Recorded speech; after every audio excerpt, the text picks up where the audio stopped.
HistoryAndHeadlines.com presents The Blunders of Napoleon Bonaparte.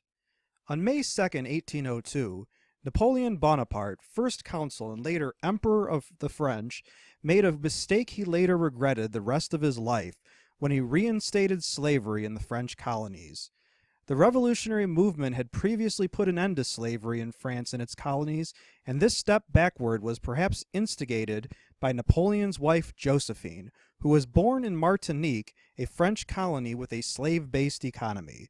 Reinstating slavery had disastrous consequences, especially in the country now known as Haiti.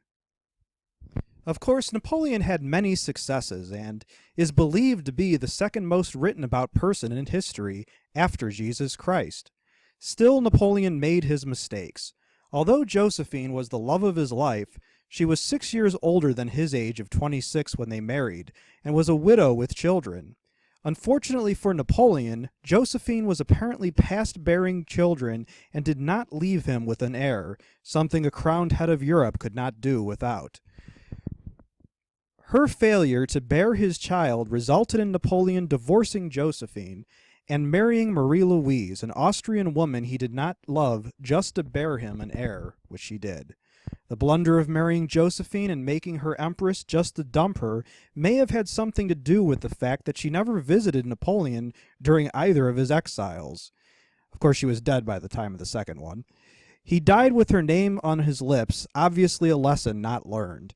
Ironically, Napoleon left no royal line, while Josephine's hereditary lineage touches much of European royalty, even today. Possibly the biggest blunder of Napoleon's political and military careers was the invasion of Russia in 1812, marching the Grande Armée all the way to Moscow, only to have the Russians burn the place and everything in the path of the French. As Germans found out over a century later, Russia is nowhere to be stranded without adequate clothing and supplies when the winter hits. When the French ragtag remnants of the Grande Armée finally walked back to France barely alive, they did so without over 400,000 of their soldiers out of the 450,000 that had invaded. The debacle in Russia allowed the enemies of France to gather new allies, and this coalition offered peace terms to Napoleon and France in 1813. Once again, Napoleon miscalculated and blundered by failing to respond in a timely manner. The coalition would have allowed Bonaparte to remain as Emperor of the French, but France would be reduced to its natural boundaries, giving up the lands Napoleon had previously conquered. By the end of the year, Napoleon, having been defeated at Leipzig in October, reconsidered peace, but it was too late. The coalition had rescinded the peace offer, and another blunder was in the books. Napoleon was beaten in 1814, although he continued winning victories in battles, but was losing the war of attrition.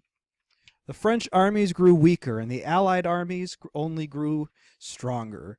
Napoleon was forced to abdicate and accept exile on the island of Elba, where he made his next major blunder. Napoleon's escape from Elba, where he was allowed to keep his title of emperor and be in charge, even to the point of creating a small army and navy, in order to return to France and once more trying for all the marbles, was a mistake. Marching on Paris and gathering an army along the way, the emperor was back in charge, but only for a period known as the 100 Days. This second reign ended with the crushing defeat at Waterloo, and this time Napoleon was exiled without the nice touches he enjoyed at Elba. Stuck on the cold and forlorn island of St. Helena, Napoleon lived out the rest of his days with no visits from either wife. One was dead, the other would soon marry a second husband. Undoubtedly thinking about what he had done wrong and wishing he had chosen other options, Napoleon wasted away on this island.